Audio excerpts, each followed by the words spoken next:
Since we'll be leaving this place today, could you please move out? We'll also pay the $473 monthly loan. Now that my daughter is coming, we no longer need you. Okay, well then please take care of everything from now on. Even though we had supported our in-laws so much, they easily shifted their trust to the younger sister. As I reached the entrance, packing my belongings, I told them something very important. By the way, it seems there's a misunderstanding. The monthly loan repayment is— As I said that, their faces turned pale in shock. My name is Emily, a 35-year-old office worker. I've been married to Tom for 3 years. We met through a mutual friend who believed we'd be perfect for each other. This friend's intuition was spot on. We were drawn to each other from our first conversation. Tom also felt the same, and we began dating. We continued the relationship smoothly, and around 2 years later, he proposed to me. I was so happy as I loved him deeply. Both our families agreed to our marriage, and we had a wonderful wedding attended by many. We then went on a honeymoon and began our life together as a married couple. We both worked, so we shared household chores. Tom had lived alone for a long time and could cook, which was a huge help.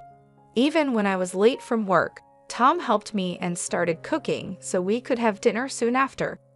We cooperated in all household tasks, and life felt peaceful and stress-free. We were grateful for each other's company. In the blink of an eye, 3 years passed, and our bond remained as strong as when we were newlyweds. However, a significant event occurred. Tom's father fell ill suddenly, and we rushed to the hospital. Dad, are you okay? Tom, Emily, thank you for coming.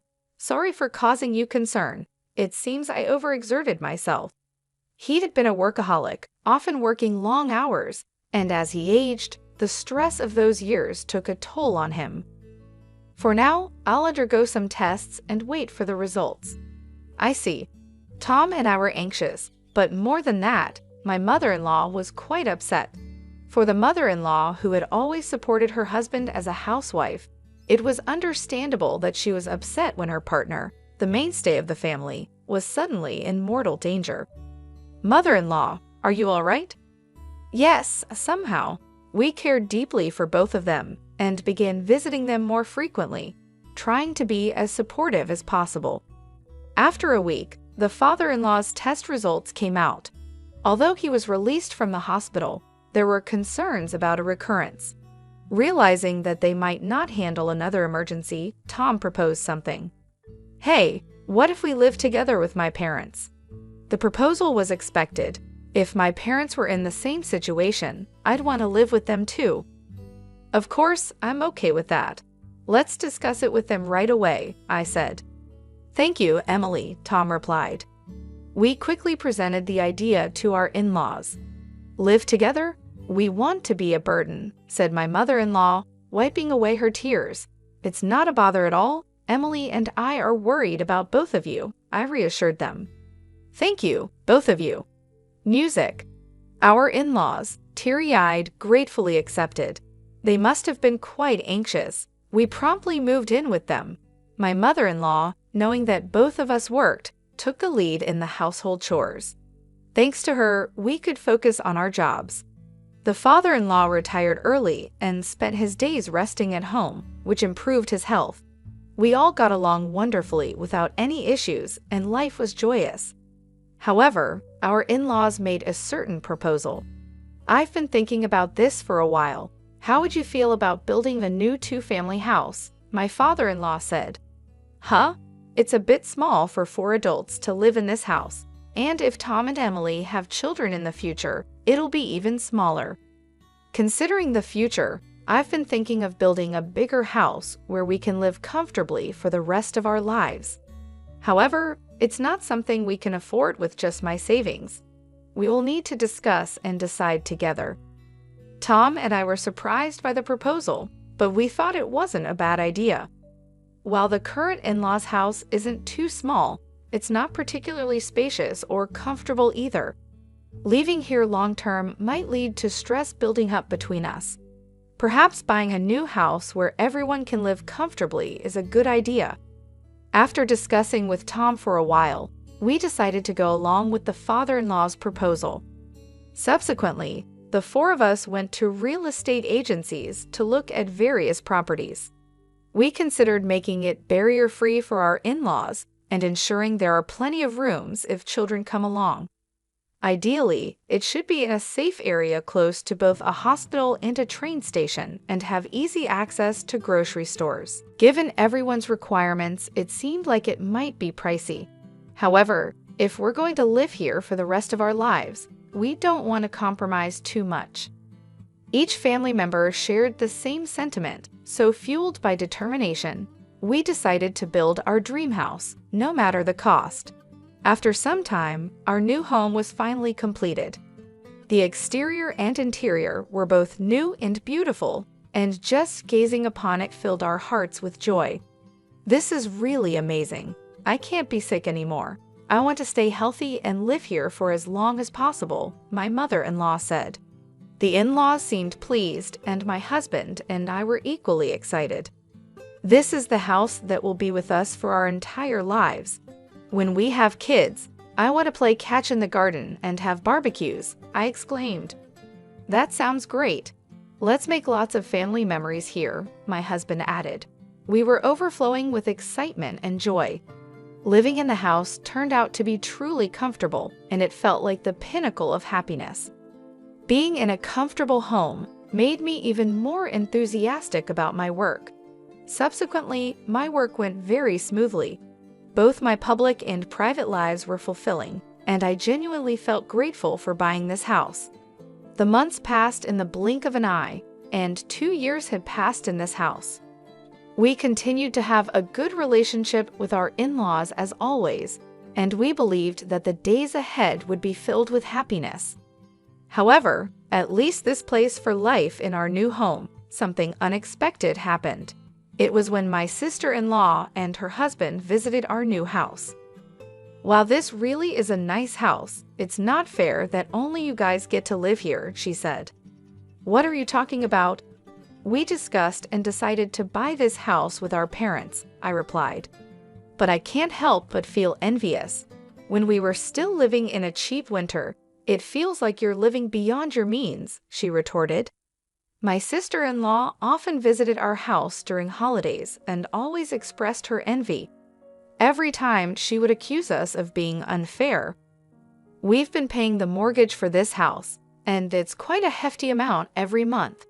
We're living within our means, earning enough to pay for this house, so there's no reason for her to complain. If we were to live here with the in-laws, it would be so much fun, don't you think? What can you even know about the market for this house? My husband and I exchanged a glance. The sister-in-law probably just blurted out without giving it much thought. However, her careless words started to move my in-laws' hearts. It would be lovely if Kana could move and live here together, my father-in-law said. Yes, it would liven things up, my mother-in-law added. Hey, what are you two talking about? Haven't we been living together all this while? I said, trying to lighten the atmosphere. Oh, come on, I was just saying, the sister-in-law replied. Exactly, there's no need to panic, right? Ha ha ha, my husband added, attempting to diffuse the tension. While the in-laws tried to brush it off, it was evident that they were enticed by the idea of living with the sister-in-law. They seemed to have a particular affection for her. Even Mercer, their pet, went for her. She was a beauty with delicate features, looking like a doll since her childhood. 4 years younger than Tom, she was born when the in-laws were older, making them dote on her even more. This pampering had led her to become quite spoiled, and Tom had to deal with her demanding nature. Having heard all this from Tom, I was always wary of my sister-in-law. For a while after we got married, Tom and I were both caught off guard because she didn't seem to be causing us any trouble. However, recently, she had been increasingly eyeing our new house. Oh, Emily, you're back. Then I'll be leaving now, she said one day. Huh, I wish you'd stay a bit longer, I replied, trying to be polite, but hoping she would leave. But Tom and Emily might find it inconvenient, she said, pretending to be considerate. I don't think it's a nuisance, I said, trying to hide my irritation. You might say that, but it's evident in your eyes and behavior, she retorted. Unwanted guests should leave quickly. See you, Mom and Dad, she called out as she left. When the sister-in-law left, the in-laws were visibly upset. They looked as if they wished she had stayed longer. Even though they didn't voice their feelings, their faces and attitudes spoke volumes. I often felt out of place, retreating to my room after work to avoid the growing tension that lingered in our home. When Tom came home, we'd cautiously make our way to the living room for dinner, but the atmosphere around the dinner table became increasingly strained. Long silences would hang in the air, and it was clear something was amiss. Tom, too, sensed the change and began to suspect that the cause of our troubles was his sister. As our relationship with the in-laws deteriorated, the sister-in-law finally made her move. One holiday, Tom and I returned from our morning shopping to find unfamiliar shoes at the entrance. We exchanged glances, perplexed, and then his mother-in-law approached us from the living room. You're finally back. We need to talk, she said, her tone unusually stern. As we entered the living room, there sat the sister-in-law and her husband. Ah, you're finally here, she said, addressing us casually. Kana, what's going on? From today, we'll be living here, so please leave, she declared, catching us off guard. What? Tom and I were taken aback by her sudden announcement. What is she thinking, moving in today? Hold on, it's ridiculous to say that all of a sudden. It's not sudden.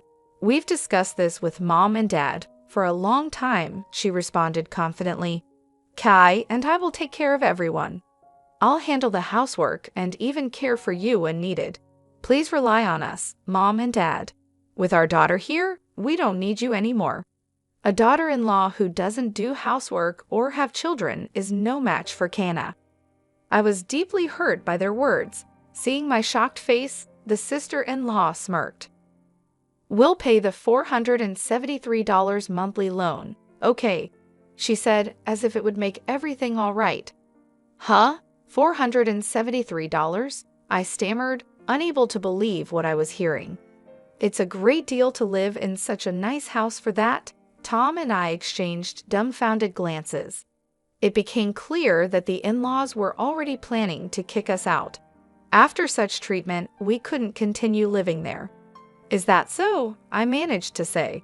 But we can't move out immediately. Could you give us at least a week? We need to find a new place. Fine, his mother-in-law said, her tone indifferent. Ah, you must be looking forward to living with Kana and her husband from today. As the in-laws looked disappointed, the sister-in-law and her husband were extremely happy that we decided to leave. Calm down, Mom and Dad. The house isn't going anywhere. I'm looking forward to a week from now, she chimed in, her voice dripping with satisfaction. While the in-laws and the sister-in-law's family were thrilled to drive us out, Tom and I seriously reconsidered co-living with such people. We quickly arranged to view rental properties and moved out within a week. On the day we were leaving, I made it clear. Please take care of everything from now on. Don't ever get involved with us or come to this house again. Their words were harsh, especially considering how much we had supported them.